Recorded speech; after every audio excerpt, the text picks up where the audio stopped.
Hello everyone, అందరు ఎలా ఉన్నారు? బాగున్నారా? నేను చాలా బాగున్నాను. ఐ హోప్ మీరు కూడా బాగున్నారనుకుంటున్నాను. అసలు ఈరోజు నాకు మనసు అస్సలు ఏం బాగాలేదంటే ఏంటో ఒక దిగులు ఒక రకంగా ఉంది. ఎప్పుడైనా కానీ పాజిటివ్గా లేదంటే ఎక్కువ మందిలోకి వెళ్ళినప్పుడు కూడా మనకి దిష్టి తగులుతుందో ఏమో తెలియదు, కానీ ఒక్కసారిగా లో అయిపోవడం లేదా ఇంట్లో ఏదో ఒకటి అవ్వడం అట్లా అయితే అవుతుంది. ఇది మీరు ఫేస్ చేశారా లేదా అనేది కామెంట్ చేయండి. నాకు ఇవాళ అస్సలు బాగాలేదండి. నైట్కి అయితే ఫుల్ డల్ అయిపోయాను. వ్లాగ్ కూడా అక్కడక్కడ షేర్ చేసుకున్నాను. సో మార్నింగే ఇవాళ టిఫిన్కి ఏమీ వేయలేదు. ఇంకెలాగో గోధుమట్లు ఏమని అడిగారు మా వారు, టిఫిన్కి ఏం లేదని చెప్పి సరే అని చెప్పి ఇంకా గోధుమట్లు వేసాను. మంచిగా వచ్చాయి. అవి ఏమో దోశ కావాలంటే ఇంకెళ్ళి దోశ తెచ్చుకుంటే దానిలోకే ఇంకా చట్నీ అలాగే సాంబార్ అయితే వస్తాయి కదా, ఇంకా చట్నీ కూడా చేయొద్దన్నారు. వాళ్ళ నాన్న వీడియో తీస్తున్నానంటే ఇంకా అవిని కూడా వీడియో తీయమని చెప్పి అడుగుతూ ఉన్నాడు. మార్నింగ్ కూడా నిదానంగా లేచాము. ఇంకా నైట్ మా అమ్మ వాళ్ళు వెళ్ళి మేము పడుకునేసరికి 11:30 12 అయిపోయింది. ఇక అమ్మ వాళ్ళు 5 o'clock కల్లా ఇంట్లో అయితే దిగిపోయారంట. 5:30 కల్లా ఇంటికి కూడా వెళ్ళిపోయారు. ఇంకా వాళ్ళ పనులు వాళ్ళు స్టార్ట్ చేస్తారు. ఒక్కరోజు అంటే ఒక్కరోజే ఉన్నారు, ఒక్క నిమిషం కూడా ఎక్కువ ఉండలేదు. ఏంటో ఎప్పుడైనా కానీ అంతే, మా అమ్మ వాళ్ళు వెళ్ళిపోయినాక నాకు ఒక రోజు అంతా డల్గా అనిపిస్తుంది. ఇంకా సిచ్యువేషన్స్ ఏదో ఒకటి నెగిటివ్గా ఏమన్నా అనిపించడం అట్లా అయితే అనిపిస్తుంది. ఈరోజు నాకు ఏం బాగాలేదనిపించింది, చాలా బాధగా అనిపించింది. ఇంకా లేచాక అత్తయ్య వంట అయితే చేస్తున్నారు. నేను ఫ్రెష్ అయిపోయి మాప్ పెట్టి చాలా రోజులైంది, మురికిగా ఉందని చెప్పి మాప్ కూడా పెట్టేస్తున్నాను. హవికి స్నానం చేయించాను. హవికి జలుబైన దగ్గర నుంచి హెడ్ బాత్ కూడా చేయించలేదు. అందుకని ఈరోజు హెడ్ బాత్ 10 days అవుతుంది. మళ్ళీ జలుబు ఎక్కువైంది కదా అని హెడ్ బాత్ చేయించలేదు మధ్యలో. ఇంకా కాళ్ళకి సాక్స్ చూసారా, రెండు రకాలు వేసుకొని తిరుగుతున్నాడు. ఒకటే లాంటిది నచ్చలేదంట. ఇంకా అలాగే కింద డ్రాయర్ కూడా మ్యాచింగ్ చేస్తే అది వద్దని చెప్పి మార్చుకున్నాడు. వ్యాక్ అంట నేర్చుకున్నాడు. చాలా మాటలు వస్తున్నాయి హవికి. ఇంక ఇక్కడ అత్తయ్య చిక్కుడుగా టమాటా వండేశారు, నేను అన్నం వండేశాను. టిఫిన్ అయిపోయింది. ఇంకా అంత వంట పని అయిపోయింది. 10 o'clock కల్లా బాక్స్ అయితే ప్రిపేర్ చేసేసాము. ఇక అత్తయ్య ఉంటే నాకు కొంచెం బద్ధకం వచ్చేసిద్ది. చేసేవాళ్ళు ఉంటే ఎవరికైనా అంతే కదా. ఇంకా కొంచెం వంట దగ్గరికి అట్లా వెళ్ళను అనమాట. మా వారేమో బాక్స్ రెడీ అయిందా అని చెప్పి అయితే అడుగుతూ ఉన్నారు. ఇక గబగబా ముందు బాక్స్ అయితే పెట్టేస్తున్నాను. బాక్స్ పెట్టేస్తానంటే ఇంకా నాకు ఇంకా టెన్షన్ ఉండదు, చిన్నగా పనులు చేసుకోవచ్చు. అయితే చాలామంది నన్ను PCOD తోటి అన్వాంటెడ్ హెయిర్ని ఎలాగా మీరు ఫేస్ చేశారు అని అయితే అడిగారు. అంటే నాకు అన్వాంటెడ్ హెయిర్ అంటే కొంచెం అప్పర్ లిప్ ఉంటుంది, ఇంకా కింద చిన్న దగ్గర ఒక 2-3 హెయిర్ ఉంటుంది, అంతే, ఎక్కువేం ఉండదు. అదైతే నాకు పెద్ద ప్రాబ్లం కాలేదు. కొంతమందికి బాగా ఉంటుంది కదా, వాళ్ళైతే ఇంకా అప్పర్ లిప్ చేయించుకోవడం అట్లా. ఇప్పుడు ఎవరో ఏదో అనుకుంటారనే కంటే మనం కంఫర్ట్గా ఉండడం మెయిన్ కదా, మన కంఫర్ట్ చూసుకోవాలి. అలాగే ఉండి డిస్కంఫర్ట్గా ఫీల్ అవ్వడం కంటే అట్లా చేయడం బెటరే. నాకు తెలిసిన కొంతమందికి ఫుల్ హెయిర్ ఉంటుంది అప్పర్ లిప్ మీద, వాళ్ళు ఇంకా అప్పర్ లిప్ చేయించుకోవడం అట్లా చేస్తారు. సో కంఫర్ట్గా ఉంటారు కదా, ఇంకా మనం ఏం చేయలేము. మనకి ఈస్ట్రోజన్ ఆ లెవెల్స్ ఎక్కువగా ఉంటాయి కాబట్టి, మేల్ హార్మోన్స్ అనేవి ఎక్కువగా ఉంటాయి కాబట్టి మనకు ఆ సిమ్టమ్స్ అన్నీ కూడా ఉంటాయి అదనమాట. సో అడిగారు కదా, ఇంకా అందుకే మీకు కూడా ఇక్కడ డీటెయిల్గా అయితే చెప్పేస్తున్నాను. ఇక నాకు పోస్ట్ సర్జరీ మెడిసిన్స్ అయితే రాశారు. నేను చెప్పాను మా వారికి, వద్దు అసలు తీసుకోవద్దు, నేను వేసుకోను అని చెప్తే తీసుకొని వచ్చి రోజు వేసుకోమని గొడవ చేస్తున్నారు. అబ్బా, అసలు మెడిసిన్స్ వేసుకోవడం నాకు ఎంతో కష్టమైన పని. దీనికంటే ఒక 10 ఇంజక్షన్లు పొడిపించుకోవడమే నాకు ఈజీ, కానీ మెడిసిన్స్ వేసుకోమంటే మాత్రం చాలా కష్టంగా ఉంటుంది. అస్సలు ఇష్టమే ఉండదు. ఇంకా నాలాగా ఎంతమంది ఉన్నారు, నాకు తగ్గట్టు హవి వచ్చేసి మెడిసిన్స్ తీసుకొని వేస్తానని చెప్పి గొడవ చేస్తున్నాడు. మేము ఏం చేస్తే అదే చేస్తానంటాడు, ఇంకోటి చేయనంటాడు. ఇక ఎక్కుతున్నాడు. మామూలుగా ఎప్పుడైనా మెడిసిన్స్ వేస్తాడనమాట నాకు, అందుకని ఎక్కాడేమో అనుకుంటే తీరా కట్ చేస్తే కామెడీగా ఆయన వేసుకుంటాడంట ట్యాబ్లెట్స్. సరే ఇట్లా కాదు, నీకు సిరప్ వేస్తాను అంటే అప్పుడు నిజంగానే సిరప్ తీసుకొని వేసుకున్నాడు. అలాగే ఐరన్ సిరప్ వేయాలి కదా, నైట్ వేసేదే పగలు వేద్దాంలే, ఇప్పుడు బాగాలేనప్పటి నుంచి 1 week నుంచి ఐరన్ సిరప్ కూడా వేయట్లేదు. ఇక చూడండి అసలు ఎట్లా, నేను వాటర్ పోసుకుంటే ఇవ్వడంట. అబ్బా, తర్వాత కూడా ఫుల్ ఏడ్చాడు. రోజుకు ఒక తంత అయిపోయింది పిల్లోడితోటి. అసలు ఈరోజు అసలు ఎంత డల్గా అనిపించిందో. నైట్కి అయితే ఈ వాయిస్ ఓవర్ ఇవ్వాలన్న ఇంట్రెస్ట్ కూడా లేదు, కాకపోతే కంటిన్యూటీ మిస్ అవ్వడం ఇష్టం లేదు. వ్లాగ్ కూడా చాలా చిన్నది, 14 minutes ఉంది. చూసారా మీరు, నేను పెద్దగా షూట్ కూడా చేయలేకపోయాను, అంత ఇంట్రెస్టింగ్గా అనిపించలేదు నాకు. చాలా చెప్పాలనుకున్నా కానీ చెప్పలేకపోతున్నాను. ఇంకా ఎక్కువగా ఏంటంటే మనం నిజాలు చెప్పినా ఏమంటారు, ఎక్కువ విషయాలు తెలిసిపోయినా సరే మనకే మంచిది కాదు. సో ఇక్కడ దానిమ్మకాయలు మా డాడీ వాళ్ళు తీసుకొచ్చినాయి, అన్నీ కూడా ఇట్లాగే ఉన్నాయి. పైకి ఏమో చూడడానికి చాలా బాగున్నాయి, తినడానికి కూడా అస్సలు బాగాలేదు. ఇంకా మునగాకు కూడా తీసుకొచ్చారు కదా, అది కూడా అయితే కట్ చేసి పెట్టేసుకుంటున్నాము. ఆషాఢ మాసంలో మునగాకు తింటే హెల్త్ ప్రాబ్లమ్స్ ఏమీ రావంట. అన్నీ ఆచారాలే కానీ వచ్చే ప్రాబ్లమ్స్ వస్తానే ఉంటాయి, మనం ఏమీ చేయలేము. కాకపోతే ఇంకా చెప్తారు కదా, ఇంకా ఫాలో చేయడమే. అవి ఇంకా పడుకొని బ్యాటరీ ఉందంట కింద, బ్యాటరీ ఇవ్వమని అడుగుతున్నాడు. ఇంకా కరెక్ట్గా తినే టయానికి పడుకున్నాడు, పడుకొని ఇంకా లెగవలేదు. సరే ఇంకా నేను అత్తయ్య అన్నం తినేసాము. అన్నం తినేసి ఎన్నిసార్లు ఈ కబోర్డ్స్ సర్దినా సరే మళ్ళీ మళ్ళీ మళ్ళీ మళ్ళీ చండాలం అయిపోతానే ఉన్నాయి అసలు. సరే ఇంకా చాలా రోజుల నుండి సర్దుదాం అనుకొని ఇంకా అలాగే పెట్టేసా. మరి ముఖ్యంగా నా కబోర్డు హవి కబోర్డే ఊరికే క్లమ్జీ అయిపోయిద్ది అస్సలకి. ఎందుకో తెలీదు, అంటే ఆ కింద నుంచి లాగడం అట్లా చేయడం వల్ల నెలకు 2 సార్లు సర్దినా సరే ఇంతే అయ్యిద్ది. ఏంటో మరి. ఇంకా కొన్ని షార్ట్స్ కూడా తీశాను. ఇంకా స్టీల్ చాపర్ బోర్డ్ కూడా ఎంత పడిందని అడిగారు, 400 రూపీస్ అయితే పడింది. ఇంకా అది కట్ కూడా చేయలేదు, వీడియో తీయాలి షార్ట్ తీయాలి అని చెప్పి ఇక నా లైఫ్ అంతా వీడియోస్ తీసుకోవడమే సరిపోతుంది. మంచిదే లేండి ఏదైనా కానీ. ఇంకా ఈరోజు వాయిస్ ఓవర్ కూడా కొంచెం డల్గానే ఉంటుంది, ప్లీజ్ అడ్జస్ట్ చేసుకోండి. ఇంకా ఒక్కొక్కసారి చాలా లోగా అనిపిస్తుంది, అసలు ఏమి చేయబుద్ధి కాదు. ఏంటో పద్దాకా ఫోన్ ఎక్కువ స్క్రోల్ చేసినా సరే మైండ్ అంతా డిస్టర్బ్ అయిపోయినట్టు ఉండిద్ది.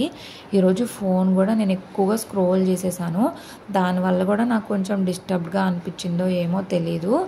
ఇంకా పీసీఓడి అని ఈ మధ్య ఎక్కువగా చెప్పేస్తున్నానేమో అనిపిస్తుంది. ఇక నార్మల్ వ్యూవర్స్కి బోర్ కొడుతుందో ఏంటో అర్థం కావట్లేదు. లైఫ్లో చాలా అప్స్ అండ్ డౌన్సే ఉన్నాయి, దానికి తోడి పీసీఓడి ప్రాబ్లమ్స్. ఏంటో జీవితం, ఏంట్రా బాబు అన్ని సమస్యలు అని చాలా ఏడుపు వచ్చింది ఒక్కొక్క రోజు. అలా చెప్పట్లా, ఒక్కొక్క రోజు ఒక్కొక్కలాగా రకరకాలుగా అనిపిస్తుంది. ఇంకా ఫైనల్గా నార ఎట్లా సర్దేశాను. అవి బట్టలు ఏంటంటే చిన్ని ఉంటాయి, చాలా ఉంటాయి.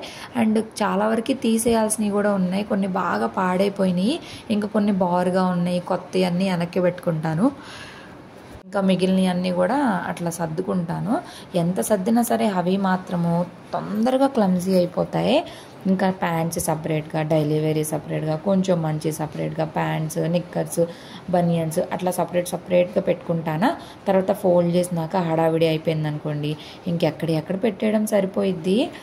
ఈ రోజుల్లో ఏంటంటే ఎవరి గురించి అయినా పాజిటివ్గా చెప్పామనుకోండి వాళ్ళు ఈజీగా తీసుకుంటారు. అదే ఒక్క విషయమైనా నెగిటివ్గా చెప్పామనుకోండి వెంటనే ఫోన్లు చేసేస్తారు, వెంటనే అడిగేస్తారు. ఏంటోనండి, మనకి ఏది అనిపించిందో అది చెప్పడానికైతే అస్సలకి లేదు. సో పాజిటివ్గానే చెప్పాలి అందరి గురించి, నెగిటివ్గా మనం ఏమి చెప్పినా సరే మనమే మళ్ళీ ప్రాబ్లం ఫేస్ చేయాల్సి వస్తుంది. వాళ్ళైతే అసలు నాకు ఎలాగో ఉందిలేండి, చాలా మాట్లాడాలని ఉంది కానీ నోరు మూసుకొని కూర్చోవాల్సి వస్తుంది. సో ఇదిగోండి ఇంకా బట్టలు అయితే సపరేట్ చేసుకుంటున్నాను. అవి ఇంకా నిద్ర లేగలేదు, ఇంక ఇవి సర్దానా అట్లాగా. ఇంకా అవి నిద్ర లేచాడు, అన్నం కూడా తినకుండా పడుకుంటాడు ఒక్కొక్క రోజు. ఈ మధ్య అసలు ఫుడ్ తినట్లేదు, బాగా సన్నగా అయిపోతున్నాడు. ఏమీ చేయలేమండి పిల్లల్ని అసలు. ఏంటో ఇంకా అసలు ఏంట్రా బాబు అనిపిస్తుంది ఒక్కొక్క రోజు. ఇంక ఈ పిల్లలు ఇంకా ఇరిటేషను చాలా ఉంటుంది. ఎన్నిసార్లు చెప్తే మీకు కూడా చిరాకు వచ్చిద్దని తెలుసు నాకు, కానీ నాకు అనిపిస్తుంది నేను మీతోటే కదా షేర్ చేసుకోగలుగుతాను. సో నా వ్లాగింగ్ అంటే నా లైఫ్లో జరిగేవన్నీ మీతోటి షేర్ చేసుకుంటాను కాబట్టి ఈరోజు నాకు చిరాగ్గా ఉందనే షేర్ చేసుకోగలుగుతా. ఇక తినేసాము, అవి నిద్ర లేచాడు, అవికి కూడా అన్నం పెట్టేసినాక కర్బూజా బాగా పాడైపోతుంది. ఇంకా అది కట్ చేద్దామని చెప్పి తీసా, చెక్కు తీయడానికి నాకు బద్ధకం వచ్చేసింది. ఇంకా చాపింగ్ బోర్డు షార్ట్ అయితే తీసుకున్నాను, దీని మీద కట్ చేసినా కూడా గీతలు అయితే పడట్లేదు ప్రస్తుతానికి. తర్వాత ఎలాగుంటుందో ఏమో తెలీదు. మస్క్ మిలన్ తింటే చాలా మంచిది, కాకపోతే నాకు ఉన్న పెద్ద బ్యాడ్ హ్యాబిట్ ఏంటంటే ఫ్రూట్స్ మంచిగా తింటాను కానీ బ్యాడ్ హ్యాబిట్ ఏంటంటే పెరుగు తినను, మజ్జిగ తాగను. దానివల్ల నాకు హీట్ ఎక్కువ ఉంటుందో మరి అయితే యూట్రస్ ప్రాబ్లమ్స్కి కారణం అదా అని నాకు ఒక్కొక్కసారి డౌట్ వస్తూ ఉంటుంది. కానీ ఏమో మనకి తెలీదు. ఇంకా డాక్టర్స్ కొంతమంది అయితే దీనికి ఏం ప్రాబ్లం ఉండదని చెప్తారు. నాకు ఏం అర్థం కావట్లేదు. ఏదైనా చిన్నప్పటి నుంచే నేర్చుకోవాలి. ఎంత నేర్చుకున్నా సరే ఇంకా కొన్ని మనకి ఎందుకో నచ్చవు. అదంతా మన మైండ్ సెట్టే. పెరుగంటే ఎంత ఎలర్జీనో నాకు. అస్సలు తినేదాన్ని కాదు చిన్నప్పుడు. మా అమ్మ వాళ్ళు తింటున్నా, పక్కన ఎవరైనా తింటున్నా కూడా వాళ్ళు తింటుంటే లేచి వెళ్ళిపోయేదాన్ని. ఇంకా అలాగా మా ఇంట్లో ఎవ్వరూ నా గురించి పెరుగు కూడా తినడం మానేశారు. కర్మ రిటర్న్స్ అంటారు కదా, అలాగా ఇప్పుడు హవికి నేను పెడుతున్నాను. ఇంట్లో అంట్లు కూడా తోముతున్నా. అదే చిన్నప్పుడు ఆ పెరుగంటలు తోమంటే కూడా తెగ ఏడ్చాను. ఒక రోజు కాలేజ్కి వచ్చేదాకా నాతో మా అమ్మ వాళ్ళు ఏం పని చేపిలేదు. కానీ అప్పుడు పెరుగంటలు తోము, రేపు ఒకవేళ నీకు పెళ్ళి అయితే అక్కడ మీ ఆయన తిన్నా అవన్నీ తోమాలంటే తోమను అంటే కుదరదు కదా అంటే ఒకరోజు నియర్లీ గంట ఏడ్చాను అనమాట. పెరుగు గిన్నెలు తోమడానికి తిట్టుకుంటా తోమాను. కానీ ఇప్పుడు మా అబ్బాయికి నేను అన్నము పెడతాను, తోమేస్తాను, అన్నీ చేస్తాను. ఏదైనా అమ్మ వాళ్ళ దగ్గర మనం చాలా ప్యాంపరింగ్ చేస్తాము. వాళ్ళు కూడా అలానే మనల్ని గారాబం చేస్తారేమో అనిపిస్తుంది. కానీ కర్మ ఖచ్చితంగా రిటర్న్ అయ్యిద్ది. సో ఇప్పుడు చూడండి ఎంత రివర్స్ అయిపోయాను నేను. ఇంకా అవి నిద్ర లేచి అన్నం తినకుండా కాయ అని చెప్పి జాంకాయ తింటున్నాడు. కాయలు పిచ్చోడైపోయాడు. ఎన్ని రోజులు తింటాడో ఏమో. ఇప్పుడు ఏ విషయం కూడా చెప్పాను కదా, మళ్ళీ కొన్ని రోజులే తింటాడు. చెప్పలేము. అందరూ మంచిగా ఉండరు అంటే నేను వీడియోస్ చూసే వాళ్ళని అనట్లేదు, జనరల్గా చెప్తున్నాను. ఎవరైనా కానీ మనం ఎదుగుతున్నాము అంటే ఆనందించే వాళ్ళకంటే బాధపడే వాళ్ళే ఎక్కువగా ఉంటారు. ఇంకా అంతే. ఇంకా అన్నం తిన్నాక కొంచెం అయినాక చాలా రోజులైంది హెడ్ బాత్ చేసి ఆయిల్ పెట్టుకోలేదు. కొంచెం హెడ్ఏక్గా అనిపించింది నాకు బాగా. ఇక అత్తయ్యని అడిగి నూనె అయితే పెట్టించేసుకుంటున్నాను. ఇక నేను నూనె పెట్టించుకుంటా అవి ఏమో అటెక్కి లాగి ఆ కోకోనట్ ఆయిల్ డబ్బా కావాలంట గందరగోళం చేస్తున్నాడు. ఇట్లా ఎవరైనా మంచిగా తలకి ఆయిల్ పెట్టి జడేసి మసాజ్ చేస్తే చాలా బాగుంటుంది కదా. కానీ విడిగా ఇంకా మనకి తోడుగా ఎవ్వరు ఉండరు కాబట్టి ఇంకా తప్పదు. అయినా చెప్పాలంటే మా అత్తయ్య మాతో మేము మంచిగానే ఉంటాము, చాలా వరకు కలిసే ఉంటాము. కానీ ఇట్లా వీడియోస్ పెట్టినప్పుడు మళ్ళీ ఏదైనా చిన్న డిస్టర్బెన్సెస్ ఏమన్నా దిష్టి తగులుతుందేమో అనిపిస్తుంది. కానీ మళ్ళీ అంటారు మీరే వీడియోస్ మరి అంతకాడికి ఎందుకు పెడతావు, పెట్టకుండా ఉండొచ్చు కదా అని కూడా. నాకు ఒక ప్యాషన్ అండి. ఇంకా బయట విషయాలు బయటికి తిరిగి నేనైతే ఏమీ చేయలేను. టెంపుల్స్ అని లేదంటే ఏమన్నా ఫుడ్ ప్లేసెస్ అట్లా నేను అమ్మాయిని కదా, నేనైతే తిరగలేను. సో నాకు వీలైనదల్లా ఓన్లీ వ్లాగింగ్, ఇంట్లో వ్లాగింగ్ మాత్రమే చేయగలను. అంతకుమించి నేను ఏం చేయలేను. కాబట్టి నా లైఫ్లో జరిగే విషయాలన్నీ కూడా మీతోటి షేర్ చేసుకోవాలి అనుకుంటాను. నా ఛానల్ అదే, పీసీఓడి రిలేటెడ్, అలాగే నా లైఫ్ స్టైల్, ఇంకా నా బేబీ గురించి, ఇంకా నా డెలివరీ గురించి ఇవే ఉంటాయి కదా. ఇంకెవరికైనా సరే ఇంకా మంచిగా హెడ్ బాత్ వచ్చి ఆయిల్ అప్లై చేసుకుంటా టగ్ లైఫ్ అని కమల్ హాసన్ మూవీ ఒకటి నెట్ఫ్లిక్స్లో వస్తుంటే చూస్తూ ఉన్నాము. మూవీ అసలు నాకైతే ఏం అర్థం కాలేదు. మీరు ఎవరైనా చూస్తే అర్థమైతే ప్లీజ్ కామెంట్ చేయండి. అసలు ఏంటో ఆ మూవీ నాకు అసలు ఎంతసేపు చూసినా అర్థం కాల.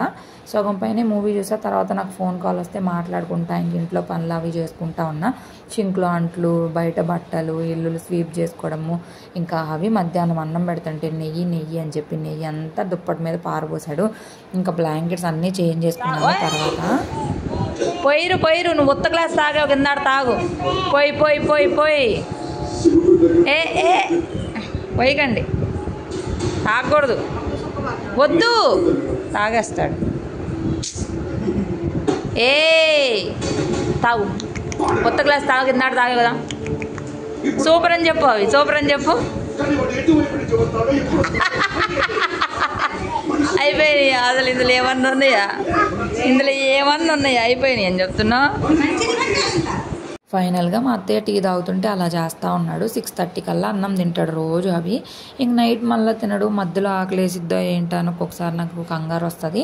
ఇంకా మేము కూడా 6:45 కల్లా డిన్నర్ అయితే కంప్లీట్ చేసుకున్నాము.